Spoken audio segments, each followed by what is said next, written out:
All right, for these next problems in this white section here, I've already drawn the triangles for you, but let's just talk about that real quickly here. Whenever you're drawing a triangle, again, we're just using it as a reference tool. So don't worry about it being precise. Now, I like to be generally accurate, but it doesn't have to be perfect. And even if you don't make these same accuracies that I'm going to talk about here as we go through some of these problems, don't worry about it because, again, we're just using this as a reference. But what is important is that you label the vertices, whatever vertices we're dealing with, and for you to recognize that the sides are always given a lowercase letter across from the angle. So angle A and side A would be across from each other. So that's really important that you get that part of it at least set up correctly. All right, so once you have your triangle set up, the next step is to figure out what are we given and how does that relate? And so they gave us two angles in the side that's not in between those two angles. So this is an angle, angle, side. If it was angle, side, angle, they would have given us that side, but they didn't. Okay, they gave us the other one. So this is an angle, angle, side situation, which tells me I'm going to use a law of sines. So remember, to use a law of sines, we always use the sine of an angle and the side across from it. So we can say the sine of 91 degrees over the side across from it, which is B, is proportional to the sine of 65 degrees over the side across from it, which is 34. Now I like to do this little shortcut where we look to see what's the values that we know, okay, and multiply those together and divide by what's left over. So when I set this up, I'm going to say 34, let me write down B equals first. So we'd have 34 times the sine of the angle, which is 91 degrees, and divide by what's left over, sine of 65 degrees. And when you do that on your calculator, we get approximately 37.5. That's all I got to do for that one. Okay, looking at number 2. Now, number 2, I recognize that we have an obtuse angle here, 102 degrees. So I drew a triangle that had an obtuse angle and labeled that angle A. And I just labeled the other two sides, angle B and angle C. And then I just plugged in what they gave us. They gave us angle B is 63 degrees, and side C, which is across from angle C, is 13. And we're trying to find side B. So what did they give us? They gave us two angles and the side in between them. So this would be an angle, angle, side scenario. So again, we would use the law of sines.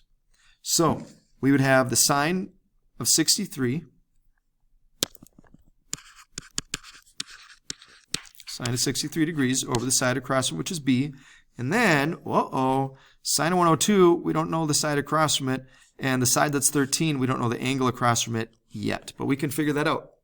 Okay, because we can't do anything to figure out the missing side, but we can do something to find the missing angle.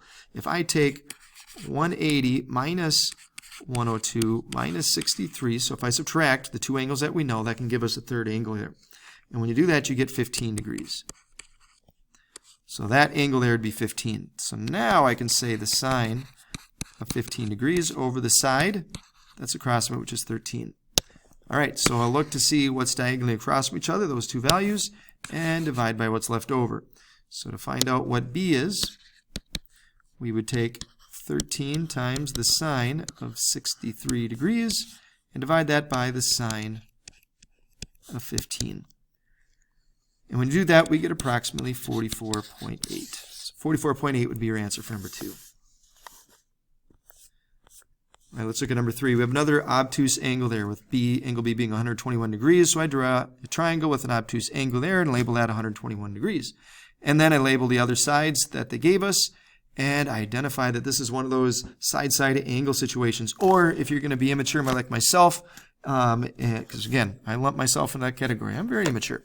But I like it because angle side-side, when I giggle and laugh inside, that just reminds me that, this is one of those that could be an ambiguous case where we need to check to see if there's a second triangle that could be created here.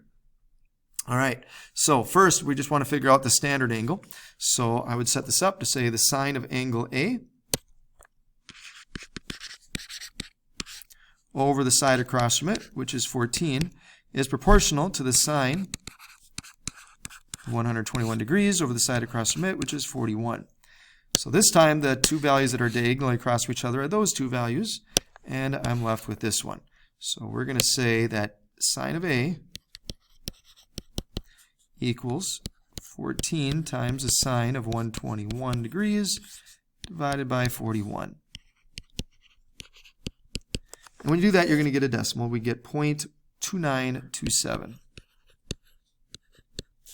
So to find out what angle A is, we would take the inverse sine of both sides. And when you do that, we get 17 degrees. So we know for sure that angle A is 17 degrees. Now, to figure out if this is one of those ambiguous cases, we're going to take the supplement to that. So if I take 180 minus 17 degrees, we get 163 degrees. Well, if I take 163 plus 121 degrees, that's way more than 180 degrees, so there is no ambiguous solution here. There is just this angle that's 17 degrees. All right, for 4 and 5, we gave you the triangles there. So for the first one, for number 4, I recognize that that is a side, side, side situation. So that means that we have to use the law of cosines. And we're trying to find out angle Q. Angle Q is across from this side, that's 13. So the way that I like to do that is I like to set that up to say that the side that's all by itself in the equation is going to be across from the angle that we're going to take the cosine of. So they're going to be across from each other in our equation as well. So I'll have 13 squared equals the other two sides squared, 21 squared plus 29 squared, minus 2 times those two sides, so 21 times the 29, times the cosine of angle Q. Now here's the problem. Remember, all of this is attached to that angle. So we cannot combine that with the other pieces. But what I can do is I can subtract 21 squared and 29 squared from both sides.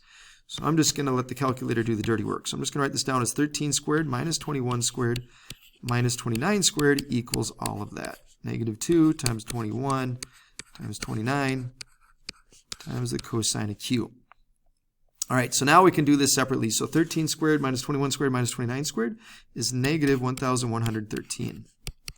We can do the same thing. Take negative 2 times 21 times 29 on your calculator. You get negative 1,218 times the cosine of Q.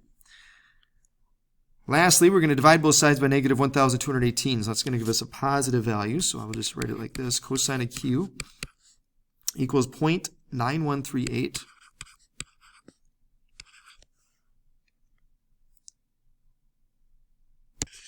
So to find Q, we would take the inverse cosine of that 0.9138. We get approximately 24 degrees as your answer. All right, let's end this review by looking at this last problem. This last problem, we want to find the measure of D. Now, D is over here. Now, that's across from this angle. Oh, and we've got to figure out what kind of situation this is. This is a side angle side situation, which means we have to use the law of cosines. So that's why I'm focusing on the fact that this side is across from that angle.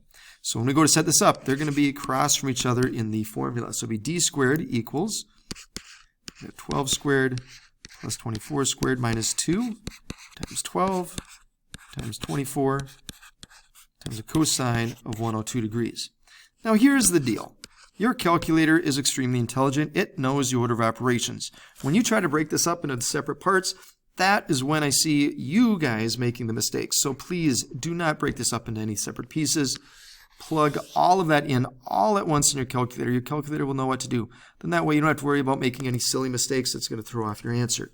So when you type that all in on your calculator, we get 839.757, and the decimal keeps going on and on. But if we're going to write this out, the more numbers past the decimal you use, the more accurate our answer is going to be. So if we take the square root of both sides to find our value for D, we get approximately 29 as your answer.